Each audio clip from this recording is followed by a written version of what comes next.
Պարոն Փաշինյան արդեն հայտնի դարձավ, որ ոնց որ թե Գյումրիում ընտրվել է քաղաքապետ, նախ ինչու որոշվեց, որ չմասնակցի ընդդիմադիր, այսինքն քաղաքացիական պայմանագիրը միշտ չկար, ինչու եւ ինչպես է կառավարությունը պատկերացնում աշխատանքը Գյումրու արդեն ընտրված քաղաքապետի եւ ավականների։ Գյումրի ընտրությունների հետ կապված լրացուցիչ մեկնաբանություն, բացի այն, որ արել ենք մինչև հիմա չեմ կարող անել, աշխատանք է, կառավարությունը իր աշխատանքն է անում իր օրակարգով եւ ռազմավարություններով, տեղական ինքնակառավարման մարմինների հետ աշխատանքի կանոններ կան, այդ կանոնները պետք է պահվեն եւ այդպես։ Պարոն Փաշինյան, Ադրբեջանի հետ խաղաղության համաձայնագրի հետ կապված Ադրբեջանը շարունակում է կրակել մեր տարածքների վրա, երեք դուք ասացիք, որ գուցե ադրբեջանցի զինվորներն են անկարգ կամ ժողովրդին են ուզում վախեցնել։ Այս միջավայրում, այս մթնոլորտում դուք ոնց եք պատկերացնում խաղաղության համաձայնագրի ստորագրումը։ Ես կարծում եմ երեք իմ ելույթում այդ թեմային մանրամասն անդրադարձա եւ կարծում եմ երեկվանից այսօր նոր բան ասելու չի ձևավորվել, այդ տրամաբանությամբ էլ պետք է շարունակենք։ Հույսնեք, որ այս տարի գոնե կստորագրվի։ Գիտեք, հույսի եւ չհույսի մասին չի խոսքը, դա մեր աշխատանքն է եւ մենք աշխատանքը մտադիր ենք հետեւողականորեն անել։ Դուք երեք ձեր ելույթում ասացիք, որ Ադրբեջանը արհեստական, այսպես ասենք, խոչընդոտներով փորձում է գործընթացը ձգձգել, գուցե այս բառացի չեմ ասում, բայց իմաստը է դա։ Այս պայմաններում, այդ եմ ուզում հասկանամ, հնարավոր է կնքել խաղաղության համաձայնագիր։ Գիտեք,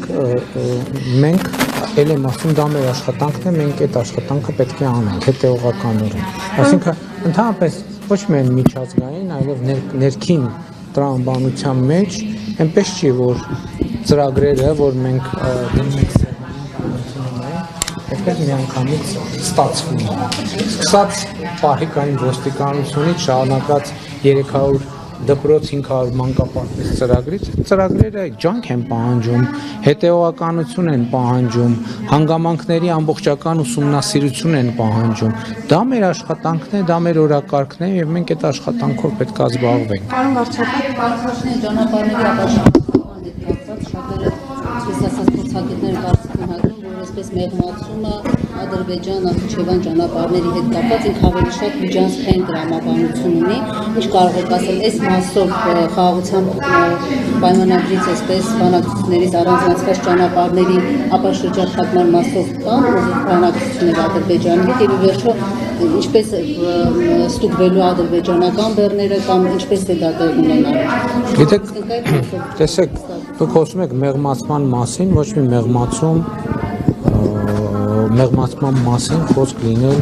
չի կարող, որովհետև մենք մեր դիրքորոշումները խաղաղության խաչմերուկ նախագծի մեջ ներկայացրել ենք գրավոր շատ վաղուց, այդ թվում այդ նպատակով, որ ամենատարբեր մեկնաբանություններ չլինեն։ Եվ այդ ծրագրի շրջանակներում, նախագծի շրջանակներում մենք սկսել ենք աշխատանքը եւ շարունակելու ենք։ Դրա մասին է խոսքը։ Պատասխան դեռ չկա Ադրբեջանի առաջարկին։ Ըստ էության գրավոր առաջարկին գրավոր պատասխան ոչ չենք ստացել, կան այլև այլ մեկնաբանություններ, բայց նաև էլի ես կարծում եմ, որ մենք պետք է process-ը ճիշտ հասկանանք, այսինքն ցանկացած նախագիծ իրականացման ընթացքում ինքը ունի նրբություններ եւ այդ նրբությունների շուրջ պետք է աշխատել եւ մենք ի սկզբանե էլ տեսեք, որ հարցի հեղինակը խոսում է մեղմացումների մասին, հենց խաղաղության խաչմերուկ նախագծի շրջանակներում մենք ֆիքսել ենք, որ մենք պատրաստ ենք պարզեցումների, ընթացակարգերի պարզեցումների եւ ըստ էության 4 հիմնական սկզբունքների պահպանման։ Առաջինը տարածքային ամբողջականություն, ինքնիշխանություն,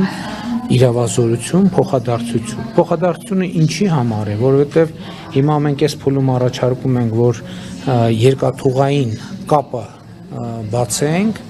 մասնավորապես Հորադիս երասգծի վրա, որտեղ եւ Ադրբեջանից Ադրբեջան Հայաստանի տարածքով եւ Հայաստանից Հայաստան-Ադրբեջանի տարածքով իրականացվեն բեռնափոխադրումներ եւ մենք հենց այսօր պատրաստ ենք գնալ այդ լուծումների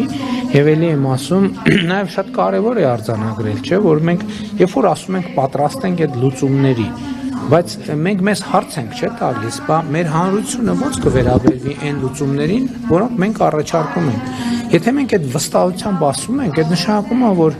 ել եմ ասում, դիվանագիտական նրբությունների պատճառով եւ քանի դեռ համաձայնեցված չէ, մենք ամեն ինչի չենք կարող զուտ կոռեկտությունից աշխատանքի տրամաբանությունը չխախտելու համար բացել։ Բայց եթե մենք ասում ենք, մենք պատրաստ ենք հենց այսօր գնալ այդ տրամաբանությամբ, նշանակում է ունենք որոշակի վստահություն, որ նաև մեր հանրության, այդ թվում Մեղրի խոշորացված համայնքի մեր բնակչության, այդ թվում Սյունիքի մարզի, այդ թվում Հայաստանի Հանրապետության բնակչությունը կտեսնենք, ասի, հա, շատ լավ, նորմալ կոմպրոմիս է եւ ներողություն եմ խնդրում, փոխադարձ ընդունելի կարող է լինել, այսինքն էս է տրամաբանությունը։ Ադրբեջանը դա համարում է, Ադրբեջանը ասում է անդադար, ասում է բանվարչապետ անխոչնդոտ ճանապարհ եւ ես դրա մասին բազմիցս ասել եմ։ Հիմա տեսեք, ինչ են իրենց տեսեք, ուրեմն անխոչնդոտ չի նշանակում օրենքի,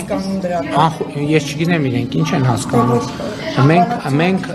ասում ենք մեր սկզբունքները եւ ասում ենք, որ մեր սկզբունքների շրջանակում մենք պատրաստ ենք գնալ բարձեցումների։ Տեսեք, Ադրբեջանը ըստ էության ասում է, որ Հայաստանի Հանրապետությունը, քանի որ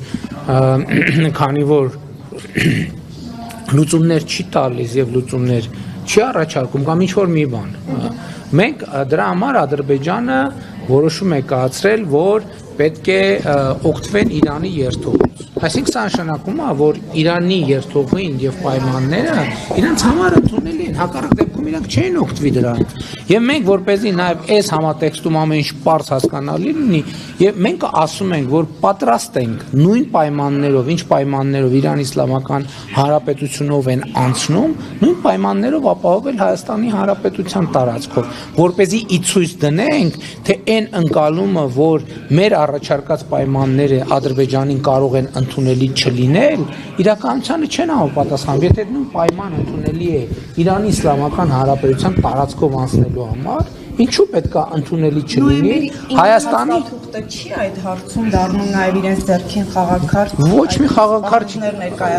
խաղակարդ, ինչքան դա խաղակարդ է, այդտեղ որևէ այլ մեկնաբանության տեղ չկա։ Ես եթե չեմ սխալվում, Ամռանը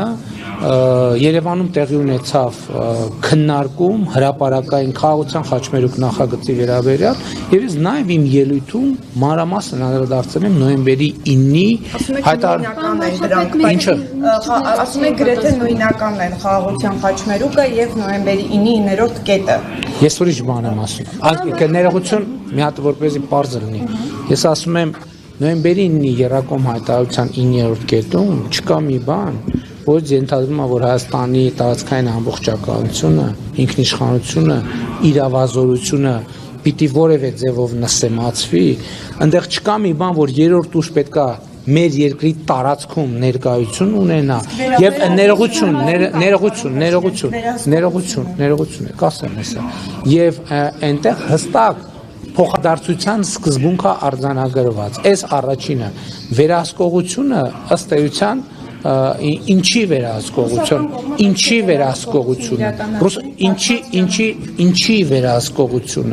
ինչի վերահսկողությունը, հասկանալի շատ կարևոր է այդ հարցի պատասխանը ստանալ եւ որտեղ վերահսկողությունը մենք այդ հարցին տվել ենք պատասխան եւ ասել ենք, որ դա կարող է լինել եւ մեր ընկալմամբ դա կարող է լինել մոնիտորինգի գործառույթ, որը կարող է իրականացվել Մոսկվայից կամ չգիտեմ արբանյակային կապի միջոցով, արբանյակային